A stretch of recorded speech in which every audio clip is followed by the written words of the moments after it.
E aí, quando foi atropelado e teve uma repercussão de imprensa, que o Aécio falou, ó, minha solidariedade. E eu literalmente mandei, desculpa, ele tomar no... Dança, gatinho, dança. A instituição, né, cujos membros mais gostam de usar pantufa, né, que é o Senado da República, não faz nada. Eu citei até, e não é só no caso do Supremo, o caso do Supremo é uma aberração tão grande que eu acho que a principal pauta do Senado vai ser qual que é a sua posição sobre o Supremo. As pessoas não vão perguntar sobre saúde, educação e segurança pro senador. Na eleição senador, e o Supremo? Ano, né? Esse ano. Senador, e o Supremo? Quero saber mais de nada. E o Supremo? Essa vai ser a pauta. E o que me desanima, né? Boa parte vai falar, não, eu vou pra cima, não sei o que lá, como boa parte fez na última eleição, e aí o eleitor não vê um mínimo da história do cara, se tem relação com o que ele tá falando, se ele teve coragem de fazer alguma coisa que tivesse paralelo com a atuação que ele tá defendendo, porque você não precisa ter mandato pra mostrar que você vai fazer alguma coisa. Eu não quero, não tô fazendo uma incitação da violência nem da barbárie. Só que, eu realmente não consigo vislumbrar uma saída, né? Porque a gente vê esses semideuses, porque os ministros de cortes superiores se tornaram semideuses. É só porque eles ainda estão aqui. Ah, tá. Né? Então, mas assim, semideuses completos, não só no STF, mas em todas as cortes superiores. As únicas pessoas que podem fazer alguma coisa, que podem de fato demitir essas pessoas, são os senadores, mas os senadores são julgados por essas mesmas pessoas. Sim. É um sistema que é feito para não funcionar. Os pesos e contrapesos acabam sendo travas e contratravas, né? Porque todo mundo fica encalacrado. Assim, tirando a revolução, Kim, o que é possível fazer? Não, eleger novos parlamentares. Eleger novos parlamentares e especificamente sobre Banco Master, né? Nós estamos vendo que existe disposição de setores importantes da Polícia Federal de conduzir e que...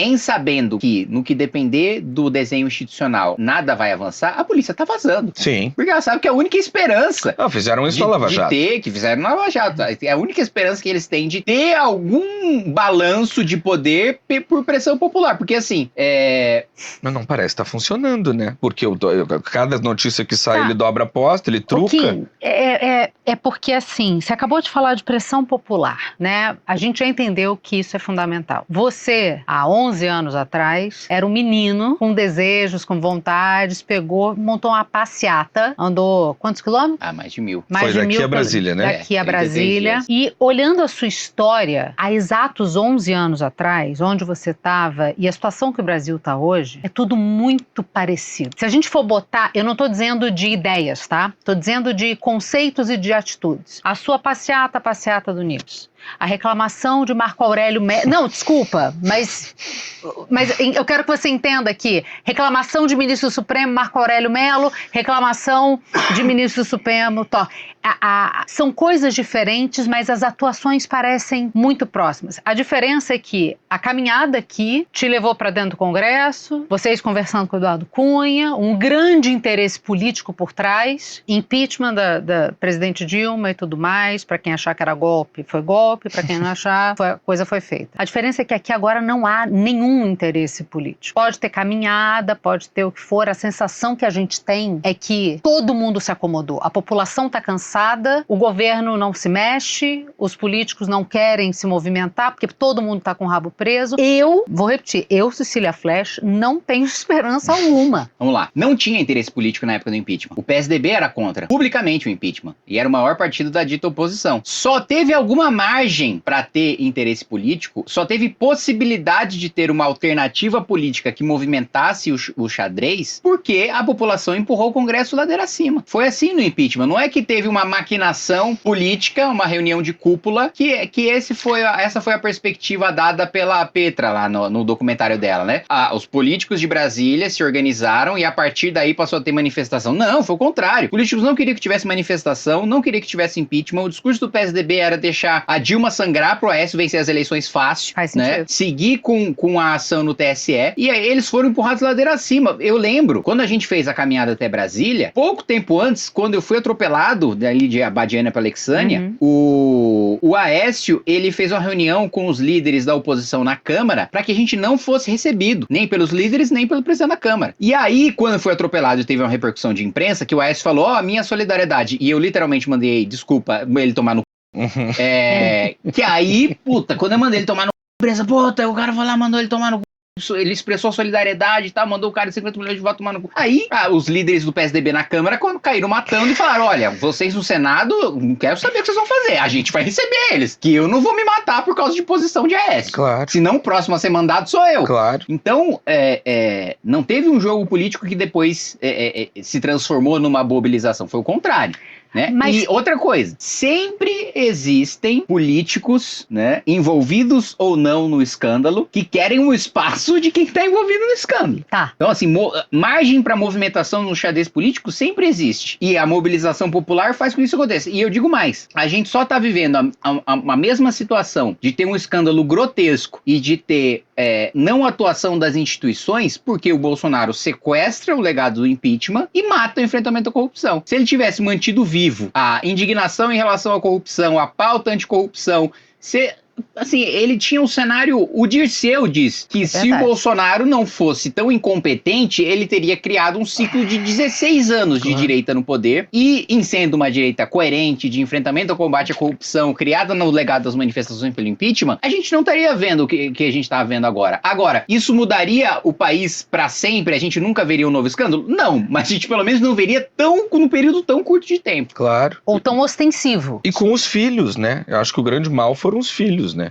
Não estou isentando o ex-presidente de nada, mas é a partir do momento que ele vê os filhos sob ameaça que ele começa a dizer aqueles absurdos do tipo, filé mignon pro meu primeiro. Que é, inclusive, o primeiro posicionamento do Kim, eu acho, mais evidente assim que passa as eleições, já em 2019. 2018 ainda é isso. O vídeo em relação ao Flávio? Não é nem o vídeo. É assim que o governo assume, você começa a falar. Os filhos do presidente estão participando demais desse governo. Eu acho que é o primeiro posicionamento evidente seu de que isso aqui não tá legal. Isso aqui não tá bacana. Isso aqui não tá casando com aquilo que a gente estava esperando. E aí depois você fala mais de estatais, de privatização, e aí você vai pegando ele no pulo até a Covid, que fica insustentável. Sim. Mas a primeira manifestação sua é essa. E deve ser muito difícil, eu acho, fazer oposição dos dois lados, né, Kim? Claro, a gente sofreu as consequências disso em 2022, né? Se eu tivesse surfado a onda do bolsonarismo em 22, tinha 1 milhão de votos. A gente tinha eleito mais pessoas do MBL, mas a gente escolheu, né, ter coerência, seguir um caminho próprio, e tem lados muito positivos disso. Primeiro, da gente não ter que ficar escondendo aquilo que a gente acredita como boa parte dos bolsonaristas, né? Porque boa parte dos bolsonaristas desce o pau no Bolsonaro, mas fala, mas precisa publicamente. Se eu falo mal do Bolsonaro, se eu faço uma crítica pontual, eu vou ser massacrado, né? Que foi o que uma das coisas também que nos levou para a oposição ao Bolsonaro. A gente queria ajudar o governo na reforma da Previdência. E a gente fazia alguma crítica na condução, seja política ou seja de comunicação, apanhava no bastidor, não é publicamente, no bastidor. Chegava, ô Nix, o Paulo Guedes, então, cara, vocês vão chamar a manifestação contra o Congresso nas vésperas da votação da reforma da Previdência. Vocês vão perder uns 200 bi de economia nessa brincadeira. Vocês são burros. Não é possível. Vocês ainda estão chamando a gente pra participar. E aí chega uma hora que você não tá sendo ouvido no bastidor, você começa a bater publicamente. Aí começa a guerra. Claro. Né? Então, até perdi o Não, dificulta você atingir os dois, você bater nos dois lados. Dificulta muito. Agora, eu tava falando do ponto positivo. Quando saiu o Partido Missão, um deputado bolsonarista veio falar comigo, né? Ele falou, Kim, eu tenho muita inveja de vocês, né? Aí eu, por quê? Porque vocês não precisam acender uma vela pro Deus Sol toda semana. Eu falo, é isso, né?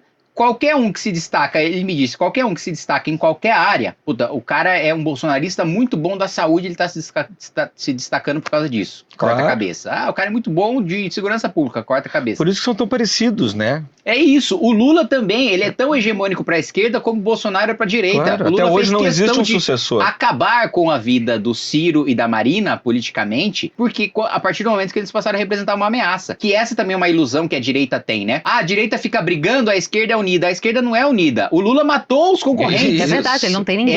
É um consenso forçado. Não é que eles chegaram e concordaram. Gente, dentro do PSOL tem a divisão sobre ir pra oposição do Lula. Então, assim, que a parcela grande da direita que não acompanha a esquerda. Então, fica falando coisas que não sabe. Mas a esquerda quebra o pau entre si. Claro. E outra coisa, eu tenho dito isso há algum tempo. O período pós-Lula vai ser a maior crise da esquerda. Pós-democratização. Não tem liderança pra substituir, mas não é só não ter liderança pra substituir. Os lulistas também se odeiam. odeiam.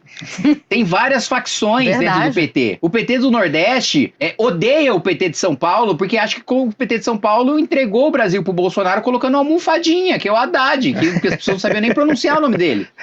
O né? mais tucano dos petistas. O mais tucano dos E o PT de São Paulo acha que o PT do Nordeste não entende de política porque tá regionalizado. Tá regionalizado, que só substituiu o coronelismo do PFL com um novo do PT, e que não entende de política em grandes centros e por aí vai. Então, assim, eu não duvido, e eu tenho feito essa aposta há algum tempo, de que o período pós-Lula vai surgir um novo partido de esquerda saindo do PT, de debandada do PT, da ala que perder,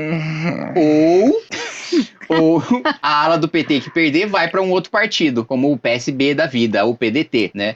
Então vai ser um racha gigantesco. Se não tivesse candidatura do Lula, o PDT lançava candidatura própria, o PSB lançava candidatura própria. Outra coisa, quer mostra mais aberta de divisão na esquerda que o PDT hoje está na oposição? O deputado do PDT falou pra mim, olha como a coisa tá feia. Eu, por alinhamento ideológico, voto 90% com o governo, assim como o resto da bancada do PDT. Mas a coisa tá tão feia, mas tão feia, que mesmo a gente votando 90% com o governo, a gente não quer ter nenhuma participação no governo, porque o quebra-pau é tamanho. E depois do escândalo da Previdência isso. também fica complicado, fica bem né? puxado pro PDT. Fica complicado.